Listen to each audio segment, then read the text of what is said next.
Well, I finally found my solar charger battery solution with this thing. This is a Battery EVO Walrus 4G, and prior to a couple of weeks ago, I've never even heard of this company. I found them because their big battery tank thing started showing up in videos on YouTube, so I went to the website to see what else they had, and for the price, the specs on this can't be beat anywhere else, at least from what I found. It's got 23 kilowatt hour battery in the bottom, accepts 8,000 watts of solar. It does 50 amps, 120 and 240 AC. And I also really like that it just came with some outlets right on the front, so I can use this without having to actually wire anything up first. This cost me a little over 5,000 bucks. And like I said, for the specs you get, $5,000 is an incredible deal. So let's go back in time a few days, get this unboxed and assembled, and try it out.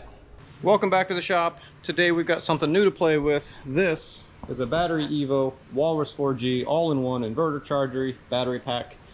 There isn't a ton of information on this yet.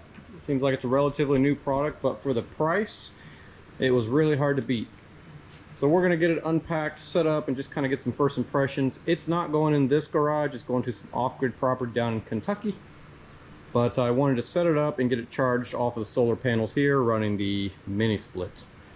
So let's get this opened up, see what we got. Okay, here's what we found in the box. We've got the inverter charger and we've got the battery. Now these are incredibly heavy. These two things together are 440 pounds. So obviously the battery is heavier. I think it's 22.5 kilowatt hours in that case. The one thing I did notice is there aren't any assembly instructions. Came with these brackets that aren't mentioned in the manual. I don't remember seeing them online. I guess it's so you can mount it to a wall, or maybe hold this thing up off the ground. I don't know. Don't think we'll be needing those though.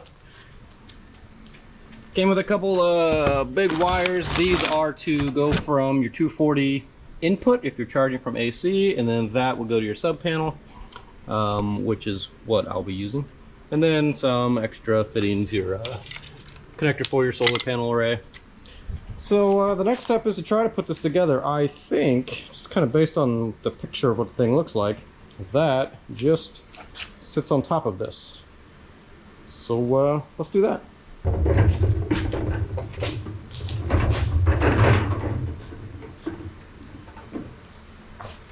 It's got a connector down here that will connect over here, so this is the same orientation. So somehow I just gotta lift it up here, put it on there,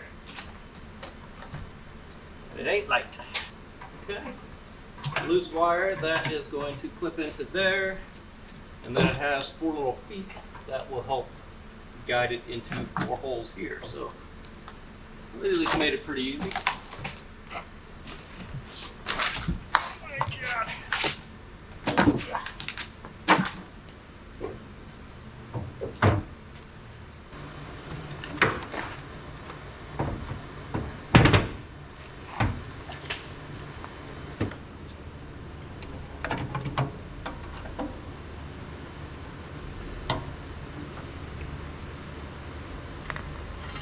There isn't enough slack to actually get these connected together. So I'm gonna go ahead and open up this panel and see what's there. Okay, so undo these, you get some slack out of the bottom, then you get enough slack to put this on. But now, they're not attached anymore to the base, since these screw holes can't line up with anywhere. I might be able to get this one. Get one screw in it. Let's try. So there's actually 2 holes here, probably for these two, but the top one I was able to put in the bottom hole, so at least it's on there a little bit. I guess if anybody from Battery EVO ends up watching this video, need a little more slack up here. Wasn't able to get these connected. Fortunately, there was enough slack in the bottom to pull that up. But I think we're good now. Let's move on. Well, I think we're assembled.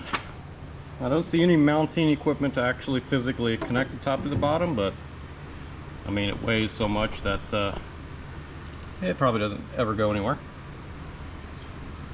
Let's turn it on and see what happens. Flip this breaker. Run in here and push the power button. And nothing. Okay, there is a separate power button in here. So turn that back off. Let's turn this on. Whoop, I heard a beep.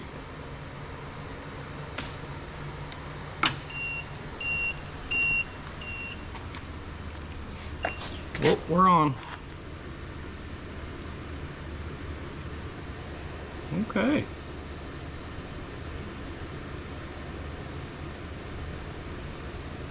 We got some output. Looks like the battery's at 50%-ish. All right, we're looking pretty good. Let's go, it's kind of late in the afternoon, but there's still some sun shining. Let's go steal some power from my solar panels here. See if this thing sees those.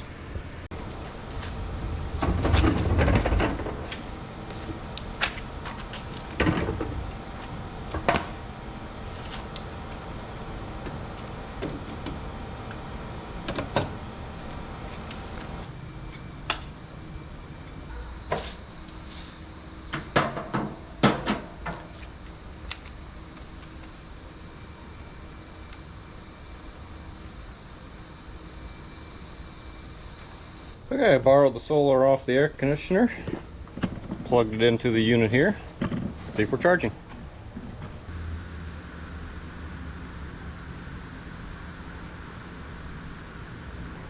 When I tried this last time, I wasn't getting any solar input, and then I realized my array is too high a voltage. This has a range of 90 to 230 volts, and mine puts a little over 300 volts. So what I did this morning was I removed 2 panels from the array to get it down within that range.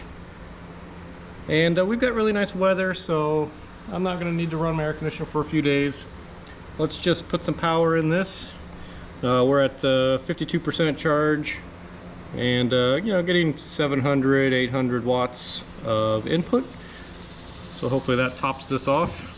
I'll come back later once this is charged for a while, a couple days, plug some equipment in and see how well it works. I think a really good test for this is going to be a pressure washer. These have really high starting amps, and based on all the specs, this shouldn't be any problem. And as I mentioned, this is going to go down and power the off-grid property, and if you've seen my other videos, you may notice I do a lot of mowing, got a lot of equipment down there, and I've really struggled to run an electric pressure washer. I've tried an Anchor power bank, I've tried like a small Ryobi generator, and none of them can run it. I now have a gas pressure washer. So it'll be nice just kind of proving to myself that this power bank can run an electric pressure washer. That way I don't have to maintain a gas one.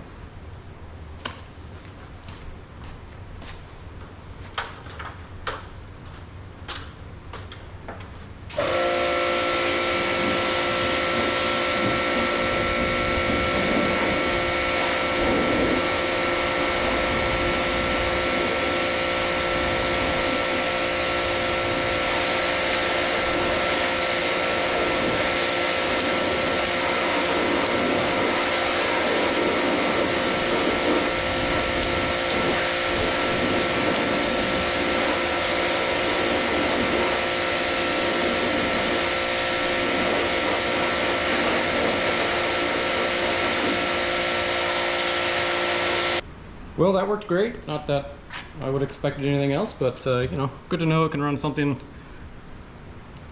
as big as a pressure washer from just the built-in front outlets, which I really do like these.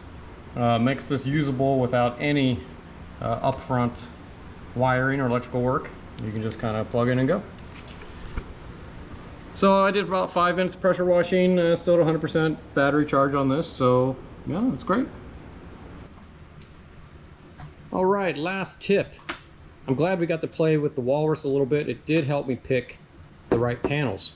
That has a maximum solar input of 230 volts.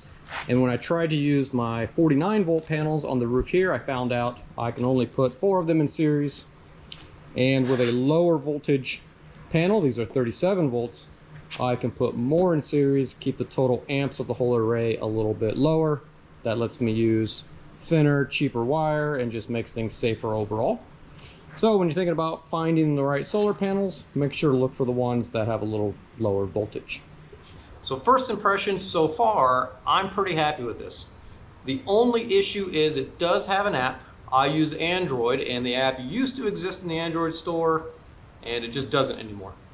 It will be nice to remotely monitor this whenever that app comes back. It does still seem to be in the store for Apple users. But other than that, we had it plugged into the solar array here, charged up no problem, ran the pressure washer no problem. I'm excited to get the panels installed permanently. Still got some work to do on the roof down there to hold all that. But in the meantime, I'm going to take this camping in the fall and for a week or two, and I'll have unlimited power down there, which is going to be really nice.